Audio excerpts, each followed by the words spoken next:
Our hearts beat to the city streets. We began to feel the fire. Assalamualaikum warahmatullahi wabarakatuh. Hai, bagaimana kabarnya hari ini?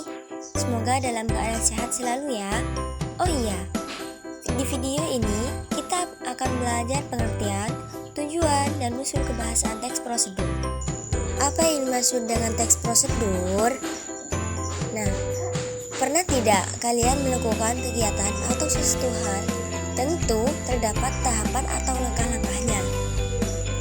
Contohnya seperti masak mie instan dan merakit mainan. Nah, itu yang dinamakan teks prosedur.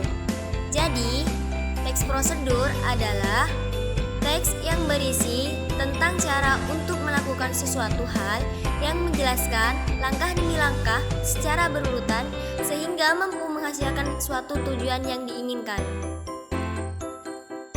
Apa sih tujuan teks prosedur? Tujuan teks prosedur ialah menjelaskan kegiatan yang harus dilakukan agar pembaca atau penonton dapat secara tepat mengikuti sebuah proses membuat sesuatu kegiatan. Unsur kebahasan teks prosedur. Pertama, kalimat yang digunakan berupa kalimat perintah, sarana, atau larangan.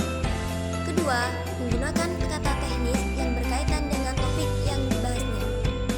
Tiga, menggunakan konjungsi dalam partikel bermakna pembahasan. Keempat, menggunakan pernyataan persuasif atau ajakan. 5. Apabila prosedur berupa resep dan petunjuk penggunaan alat, akan digunakan gambaran terperinci tentang benda dan alat yang dipakai termasuk ukuran, jumlah, dan warna.